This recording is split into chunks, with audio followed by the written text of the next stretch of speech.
Hello, everyone. I'm Rory Cashman, and welcome back to our second episode of the Area 1 Young Writer podcast. I'm so excited to get into this conversation, but first, I did just want to thank everybody for listening and supporting our first episode. I really just hope that I'm able to reach more young writers in the area so that they can feel more, inspired to ask questions and learn more about the sport. So, recently I chatted with our Area 1 Young Rider Committee officers, but today we will be meeting our other committee members. So, these three riders have been working so hard in Area 1, sharing ideas, helping with planning, just making the committee's goals happen. So, would you all be able to just tell us your name and what you've been up to this past show season?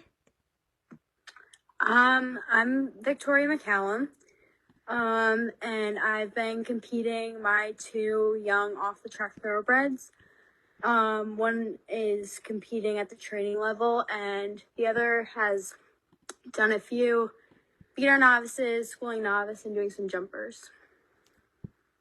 Hi, I'm Annabelle Sprague. I am going to school at the University of Kentucky in Lexington. So I've been doing some events around this area, the AECs in August. And then I went to Hagyard at the Kentucky Horse Park for my first too long, which was really fun. And yeah. Hi, I'm Lea Adams-Blackmore. I've currently been working as Sharon White's assistant trainer in Summit Point, West Virginia, but I grew up in Area 1, so I still consider it home. I am just competing my primary horse at the intermediate 3-star level. We actually did our first advance this fall at Millbrook. I just completed the 3 long at Fair Hill, and I've been competing in a couple of young horses for Sharon, but primarily just my main FEI horse. All right, that's awesome. So, this is kind of a basic question, but what is your favorite part of being on this Area 1 Young Rider Committee been so far? My favorite part has been meeting so many new people. It's been a great experience, to meet new people and come up with ideas to better the program.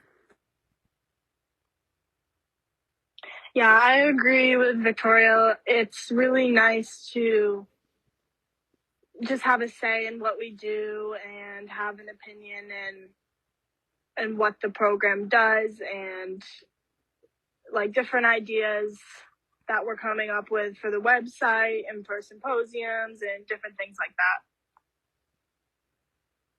that. I think probably for me, it's a little bit the nostalgia of being in Area 1 and being an Area 1 young rider and sort of living vicariously through all the current young riders. It's obviously not like most of the decisions and programs are not super, not super influential to my day-to-day life, but it's really nice feeling like I can contribute some ideas to the next generation that's going to be coming through the levels. Yeah, totally. So I feel like this is important before we get into the other questions. Just what has your riding journey been like? How did you get into eventing, and where would you say you're at right now?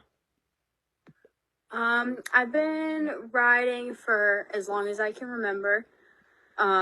We have a large boarding and lesson barn in Connecticut that I teach lessons at and ride, and I've brought a few horses up to training level, one of my horses, and then just others in the lower levels, just having fun and doing that and getting experience with that. I started riding with my mom, and then my mom introduced me to Hitchin Post Farm in Vermont, and I've been riding with Lori Hudson and Sally Shindell since I was 7, and I just left Hitchin Post this summer to come to Kentucky, so that's kind of been my whole career. I started riding with Tony Prince in Norwich, Vermont, and then she introduced me to a couple trainers along the way that sort of helped me get a foundation. And then when I was in middle school, I started riding with Jane Hamlin at Pirouette Farm, and she completely introduced me to a whole another level of event riding, and actually introduced me to Sharon White, who I now work for, and sort of helped me find that transition really easily. And since then, I've just did my first FEIs a couple of years ago and have just kind of kept ticking away at things. But I grew up riding and doing camp sit hitching post, and just loved being a part of the Area 1 Young Rider program. Yeah, that's awesome. Thank you so much for giving us that background. So, before we get into, just talking about the Young Rider program and all of that, I do like to start off with a couple of fun questions. So, to get off, what would you say your favorite treat is to give your horse? My horses all like carrots. They just always like, one of my horses can like sniff out any kind of treat really. But he's so funny. He can always like find treats in tack boxes, but he loves carrots. They both do. My mom owns a horse treat company, so my horse gets plenty of horse treats from her. So, What company does she run? it's called Sweetheart's Horse Treats. I think they sell them at Stratford. There's a website. That's awesome. We have a joke that all the girls at Last Frontier Farm run on Cheez-Its, and Frosty also runs on Cheez-Its. So Frosty's a big Cheez-Its guy. Oh, that's great. So what would you say are the top 3 things that you just can't live without at a competition? Definitely. So my lucky whip, it's just like a blue whip, but I will not go into a jump ring without it. My lucky shirts, I have various clothing for each discipline, but one lucky piece of clothing for each discipline. I have a lucky cross country shirt that I've gone cross country in since I was 10 years old. And then sticky spray, lots of sticky spray.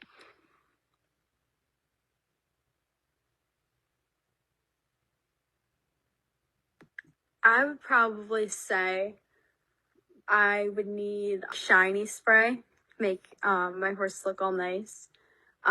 Treats for when they do a good job, and the rest of my brushes just making sure they look good. Yeah. I agree with Leah. I have a special whip that I always carry. I use a lot of baby powder, so I couldn't really go without that, and coffee. Coffee is definitely a necessary thing to bring. The lucky whip thing kind of reminds me. I was asked this once. Now I'm curious. Do any of you have a thing you do, I can't remember the words, but almost like a superstition before you go into the start box? I just kind of take a deep breath and go through my course in my head. Try and keep things low key and quiet before I go. Not trying to stress about it too much. Just focus on what needs to get done. Yeah, totally. I have to always have to double check and ask the person running the start box, what the optimum time is, because I've been in several situations where I was told the optimum time and then it ended up being wrong. And so I always ask the person right before, even if I've checked it 6 times already.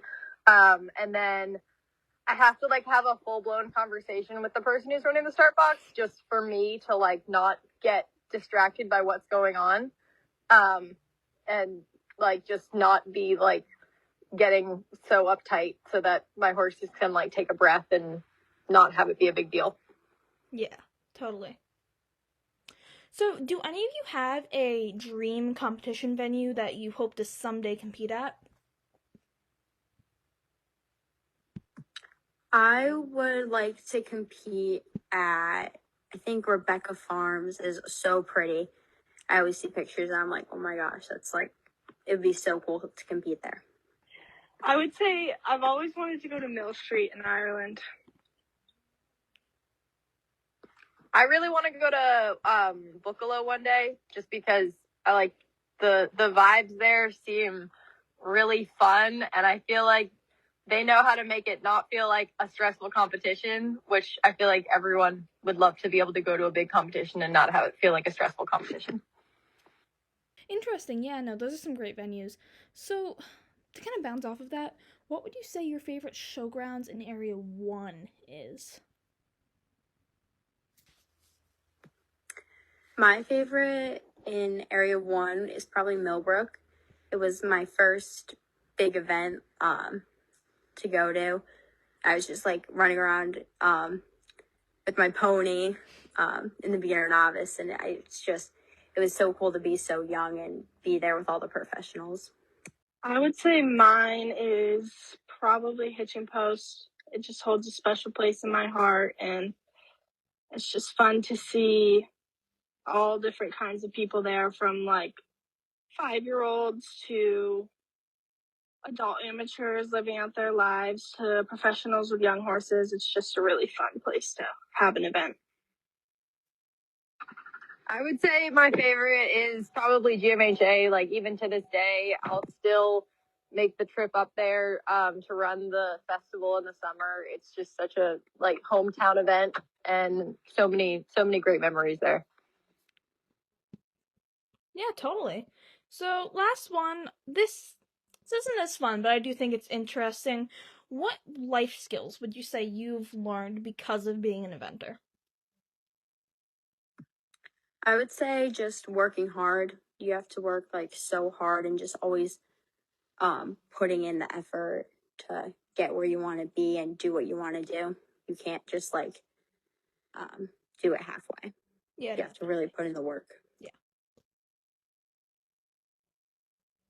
It definitely taught me a lot of independence. And it also just kind of teaches you to work with what you have, and it's not always going to be perfect. It's not always going to be ideal circumstances, but make the best of it and carry on.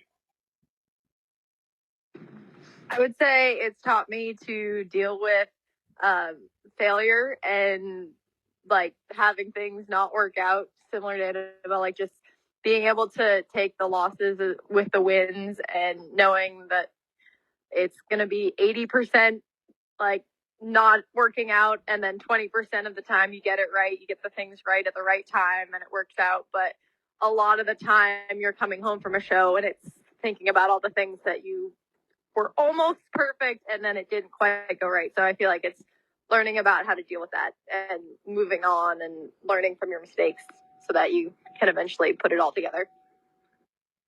Yeah, definitely. So, thank you all for those really awesome answers on those questions, but let's get into what our focuses have been on the committee these past few months.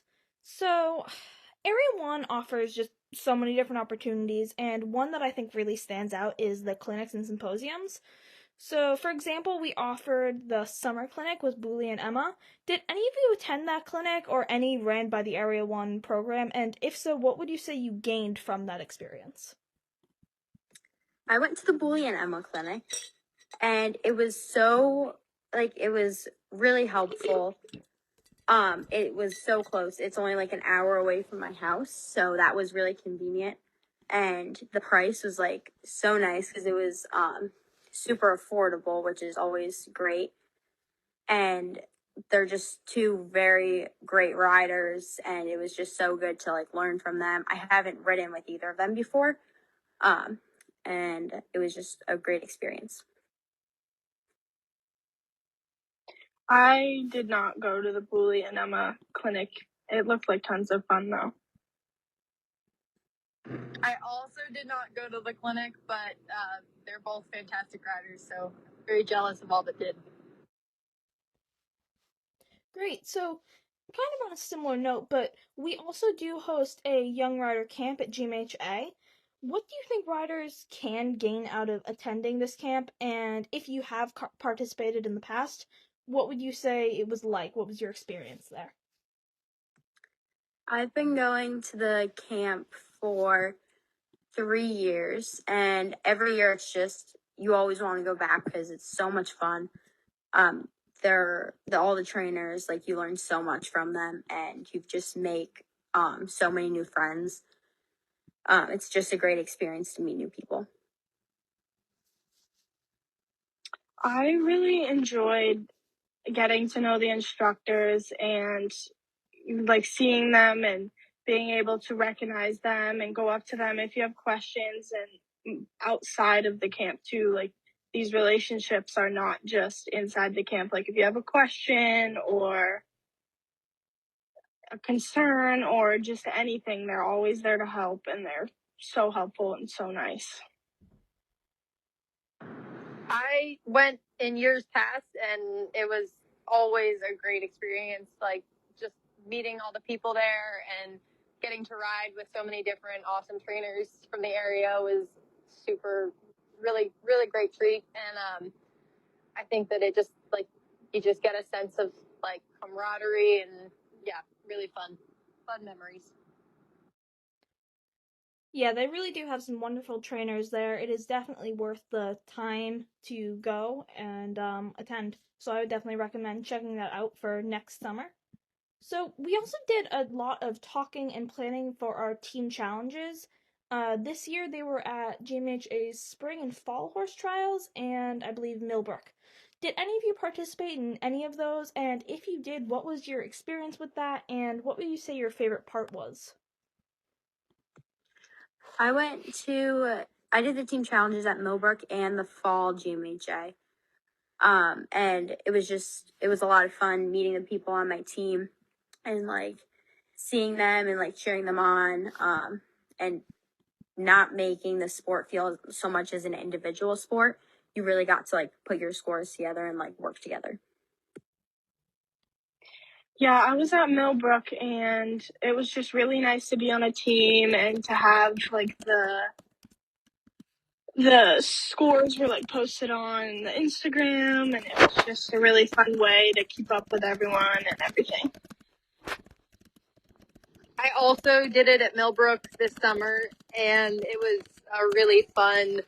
I didn't necessarily meet all the people on my teams, but it was really fun to feel like we were all working towards something bigger than just our own scores. And so I thought it was a great opportunity for a team atmosphere at an event that so many people were already going to. Yeah, definitely. I think it's such an awesome opportunity. And they should also be back for next show season as well.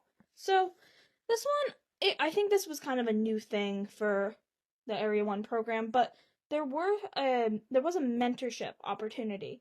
I don't know if any of you did partake in it, but even if you didn't, what would you say a young rider can gain um from learning from these eventing jobs in the area?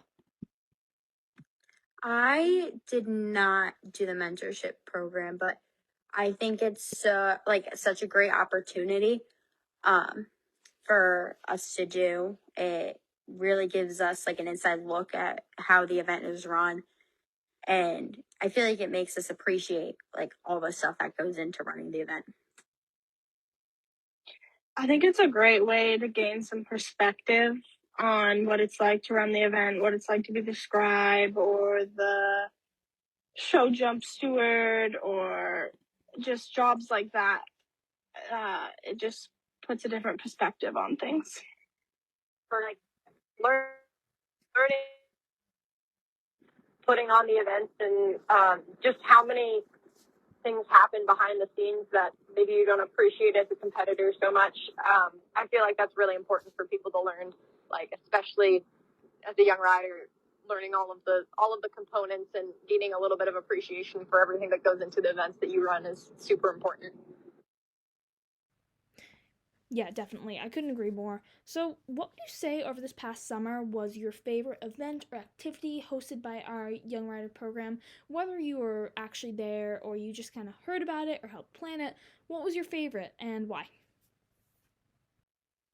My favorite is always the camp. It's just so much fun. I love it. Yeah, my favorite is the camp too. It's just, yeah, so much fun. Probably just getting to. It's been great being a part of this committee and sort of seeing all the like decisions that are being made. But I thought the team challenge at Millbrook was really fun. and getting to be a part of that was really, really awesome. Yeah, the program offers just so many awesome opportunities, and I definitely say to keep an eye on our Area 1 Young Rider Instagram, because a lot of announcements about upcoming opportunities and events are posted on there. So, yeah. Our final question today is going to just be, how has being in the Area 1 Young Rider program impacted your riding career? I feel like it's given me so many opportunities to further my riding and meet new people like trainers and really just help me ride better and always working towards my goals. It definitely helps to go to the camps, meet all the instructors, meet all the people, and just build relationships in that way. Also, the horsemanship with Lauren Mayer has changed my horsemanship a bunch. She's super helpful, and it's been really helpful to be able to talk to her, ask her questions, and have her as a phone friend, kind of. I feel like growing up with the Young Rider community in Area 1 was really great. Like, I feel like it builds a sense of, like, you have a big family and you meet a lot of young riders that are not necessarily nearby, but, like, you all sort of compete at the same shows, so you get to see each other, and it is such a great program, and they've so many great opportunities that they set up from, like, the camps and the clinics, and getting to ride with so many great trainers in Area 1. It's always, I feel like it just is such a fun program to be a part of. Yeah, it really is a wonderful program with some great people. Sadly, I do think we're going to need to end it here for today. Thank you all so much for coming today and chatting with me about this program. If all of you wouldn't mind just giving us any finishing thoughts and where listeners might be able to find you on social media, that would be awesome. My social media on Instagram, I'm Tori Eventing. I don't have any horsey Instagrams, but I have just my normal Instagram is Annabelle Sprague with 2 E's at the end. My Instagram is Lea_eventing. And then I have a Facebook page that's Lea Adams-Blackmore Eventing. And then I actually have a website that's Lea Eventing or LeaABEventing.com. I'm pretty sure. Great. Thank you so much for coming today. Thank you all for listening to this episode of the Area 1 Young Rider podcast. I will see you all in the next episode. To sign off for today, I'll end this the way every cross-country ride starts. Have a great ride.